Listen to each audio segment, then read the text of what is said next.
Doctor Anshuman जुड़ चुके हैं जो कि कैंसर स्पेशलिस्ट हैं। डॉक्टर अंशुमन, बहुत स्वागत है आपका एएनबी न्यूज पर।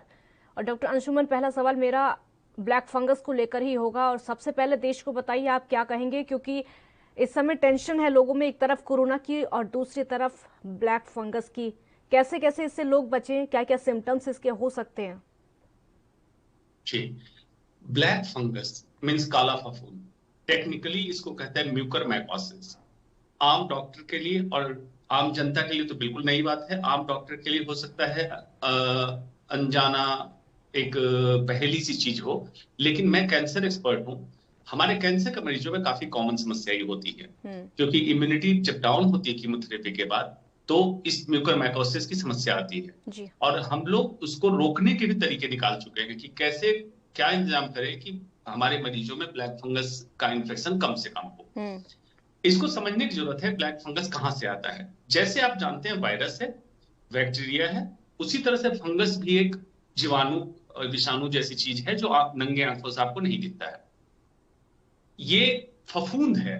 जैसे आप देखते होंगे पुराने ब्रेड पे ब्लैक ब्लैक सा फफूंद लग जाता है, पुरानी दीवार पे जो नमी वाली दीवार है उस पे ब्लैक धब्बा होता है, ये सब फफूंद की वैरायटी है। उसी वैरायटी में एक है म्यूकरमाइकोसिस, जिसको ब्लैक फंगस कहा गया है। आमतौर पे नमी वाली जगह पे इसकी हाइफी होता है और वहां से इसके बीज, जिसको कहते हैं टेक्निकली स्पोर्स, ये स्पोर्स निकल के वातावरण में घूम रहा होता है। ये डेली घूम रहा है, हवा में है, हम लोग अंदर ले रहे हैं इसको स्पोर्स को, लेकिन हमारे ऊपर इसका बुरा असर इसलिए नहीं होता है कि इम्यूनिटी हमारी इतनी अच्छी है कि इसको एक्सपेल कर देता है, बलगम के रास्ते या कहीं भी निकाल फेंकता है। इस बार आपने गौर किया होगा कि इस बार जो वेव हुआ कोरोना का, इसमें ब्लैक फंगस केसेस ज्यादा हुए। सोचने की बात है, पिछले साल क्यों नहीं हुआ, इस बार क्यों हुआ? जी, बिल्कुल क्लियर कट आपको बता देता हूं।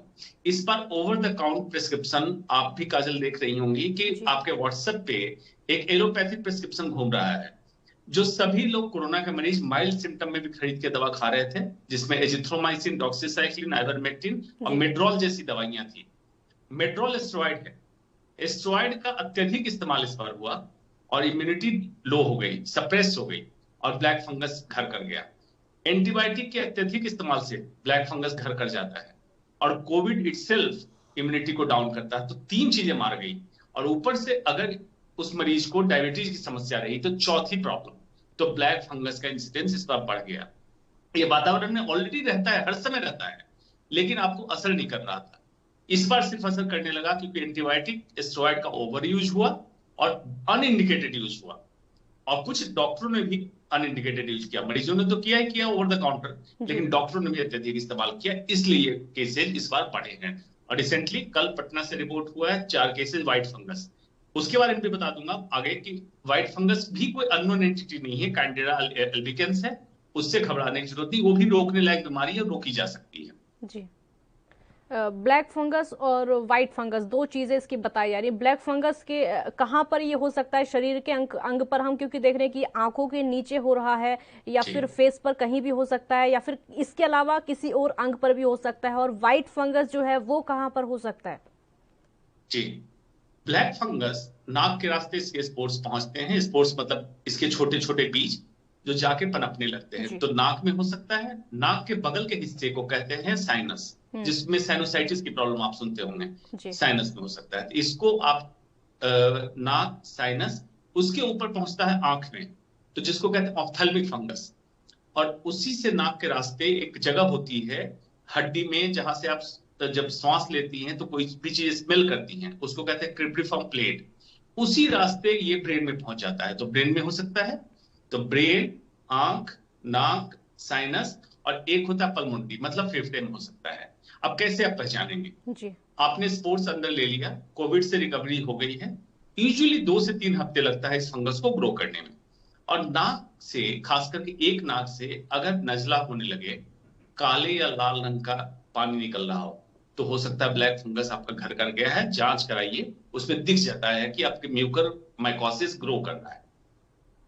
नाक के बगल में, आंख के नीचे दर्द हो रहा हो, आपको कुछ पता नहीं चलता हो दर्द क्यों हो रहा हो, दांत हिलने लगे, ऊपर के जबड़े के दांत हिलने लगे हो, ब्लैक फंगस हो सकता है। आंख में खुजली होती हो, आंख लाल रहे एक साइड आंख लाल रहती हो आपको, तो ब्लैक फंगस हो सकता है। सर में दर्द एक साइड होता है, सेरेब्रल फंगस हो सकता है।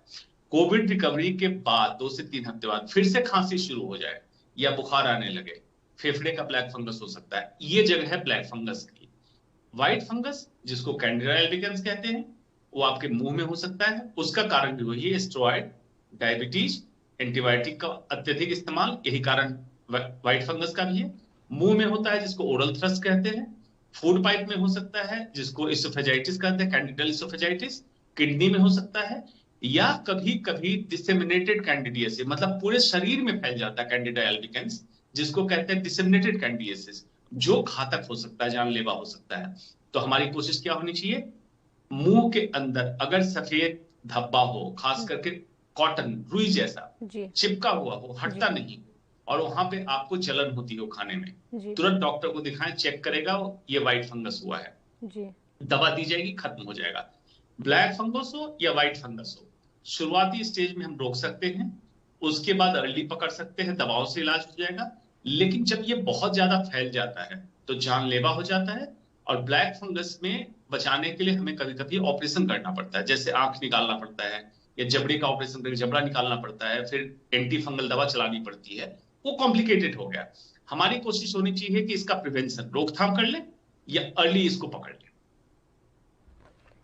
कौन सी ऐसी सावधानियां हैं जो कि बरतनी चाहिए ताकि ब्लैक फंगस से बचा जा सकता है? जो मेन सावधानियां हैं मुख्य रूप से जो कि सभी लोगों को बरतनी चाहिए।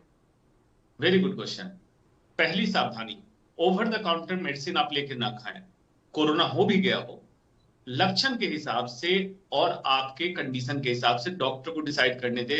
हालांकि आजकल कुछ डॉक्टर भी पैनिक में हैं और प्रेस्क्रिप्शन दवा के स्टेरॉइड खिला रहे हैं, ना खिलाएं। स्टेरॉइड का अत्यधिक इस्तेमाल ना करें, एंटीबायोटिक का अत्यधिक इस्तेमाल ना करें। एंटीबायोटिक एंटीवायरल ड्रग नहीं है, एंटीबायोटिक मत दें। दूसरा, कोविड से रिकवरी हो गई, आप अगर घूमने जाते हैं तो पार्क वाली जगह में ऐसी जगह घूमने ना जाएं जहां नमी हो, जैसे केले का पेड़ हो, बरगद का पेड़ हो। उस ऐसी जगह पे नमी ज्यादा होती है और उसके पत्ते जो गिर के सड़ रहे होते हैं, वहां पे म्यूकरमाइकोसिस ज्यादा होता है, उसके स्पोर्स आपको मिलेंगे, तो उस जगह पे ना जाएं।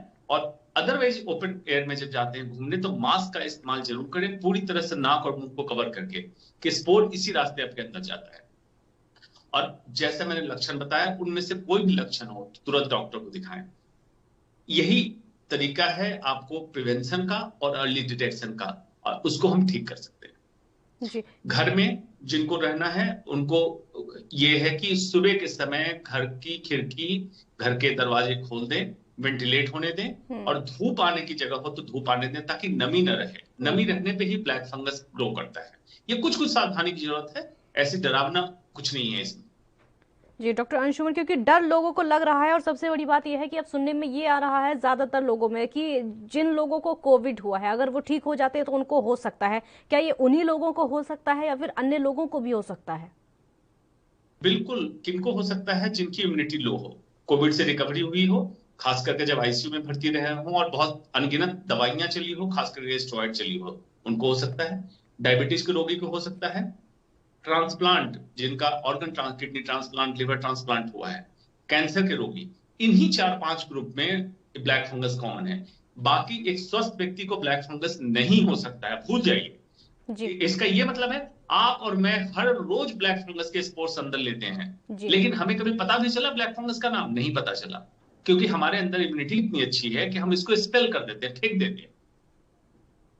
एक और बड़ी बात है डॉक्टर अंशुमन की, जैसे कोरोना है वो एक तरीके से कहा जाए तो छुआछूत वाली बीमारी है, एक दूसरे से फैलता है, लेकिन ब्लैक फंगस में ऐसा कुछ नहीं है। उसके अकॉर्डिंग देखा जाए तो मौत का खतरा ज्यादा है। ब्लैक फंगस बिल्कुल छुआछूत की बीमारी नहीं है, क्योंकि स्पोर्स जब अंदर जाता है तो हाइफी बनता है, टेक्निकली उसको कहते हैं, जैसे कॉटन वूल जैसा स्प्रेड कर जाता है। ये दूसरे व्यक्ति में नहीं पहुंच सकता है। दूसरे व्यक्ति की इम्यूनिटी अगर लो होगी तो वो वातावरण से ही स्पोर्ट लेगा, एक व्यक्ति से दूसरे व्यक्ति में ब्लैक फंगस नहीं जाएगा। हाँ, जहां तक मारक क्षमता की बात है, ये अगर अर्ली स्टेज में नहीं पकड़ में लिया, चाहे ब्लैक फंगस हो चाहे व्हाइट फंगस हो, डिसेमिनेटेड मतलब पूरे शरीर में फैल गया, तो ये जरूर घातक है, जानलेवा हो सकती है। तो हमारी पूरी कोशिश करनी चाहिए कि ये प्रिवेंटेबल है। कोरोना की बात तो चलिए जितनी भी कह लीजिए, पिछले मार्च फरवरी की बात अलग थी।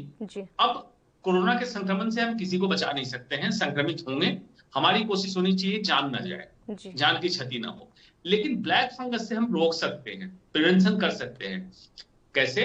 स्टेरॉइड का अत्यधिक इस्तेमाल ना करें, एंटीबायोटिक का इस्तेमाल ना करें, और जब स्टेरॉइड का इस्तेमाल हो डॉक्टर के सुपरविजन में।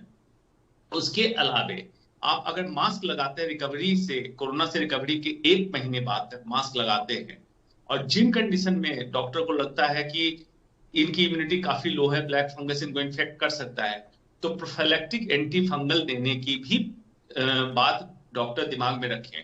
अगर ये सब परहेज करें तो ब्लैक फंगस से हम रोक सकते हैं, बचा सकते हैं। इतने केसेस जो हो रहे हैं क्योंकि अवेयर नहीं थे लोग, जनरल डॉक्टर को पता भी नहीं था कि म्यूकरमाइकोसिस इतना कॉमनली हो सकता है। कैंसर एक्सपर्ट होने के नाते हम लोग को पता था कि ब्लैक फंगस काफी कॉमन है जिनका इम्यूनोसप्रेशन है। ट्रांसप्लांट के डॉक्टर को पता होता है, डायबिटिक जो ट्रीट करते हैं उनको पता होता है, इन डॉक्टरों को पता होता है कि ब्लैक फंगस काफी कॉमन चीज है। इस समय हम देख रहे हैं कि ज्यादा फैल रहा है क्योंकि कोरोना की लहर एक बार आ चुकी है और ये दूसरी है, और ब्लैक फंगस जो है पहले से ये बीमारी चलती आई है, लेकिन हम ये दूसरी लहर में देख रहे हैं कि बहुत ज्यादा, एक तरीके से कहा जाए तो फेमस हो गया, लोगों में बहुत ज्यादा फैल रहा है, लोग बहुत ज्यादा संक्रमित हो रहे हैं। मौत के आंकड़े भी ब्लैक फंगस की वजह से अभी बढ़ रहे हैं। हम कई राज्यों के आंकड़े देख रहे हैं। ये इस समय क्यों फैल रहा है, दूसरी लहर में खासकर क्या वजह इसकी हो सकती है? आइडियली मुझे करना नहीं चाहिए, लेकिन काजल मैं कहूंगा बहुत इंटेलिजेंट एंकर हुआ आपने। तो कितनी बारीकी की सवाल पूछे हैं कि पिछली बार क्यों नहीं हुआ, पिछली बार भी तो कोरोना हुआ, इस बार क्यों हुआ? सिर्फ इस बार ओवर ट्रीटमेंट की वजह से ब्लैक फंगस हुआ है। पिछली बार डॉक्टर को भी नहीं पता था और ओवर ट्रीटमेंट नहीं हो रहा था, पब्लिक बिल्कुल डरी हुई घर में बंद पड़ी थी।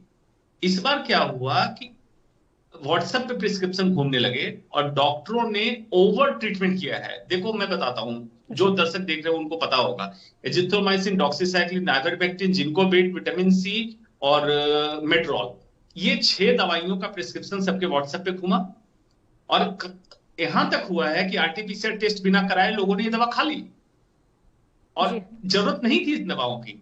कभी कोविड हुआ, माइल्ड सिम्टम, बिना किसी इलाज के भी ठीक होता, ये दवा खा ली। तो इस बार एक्सेसिव ट्रीटमेंट की वजह से ब्लैक फंगस हुआ जी।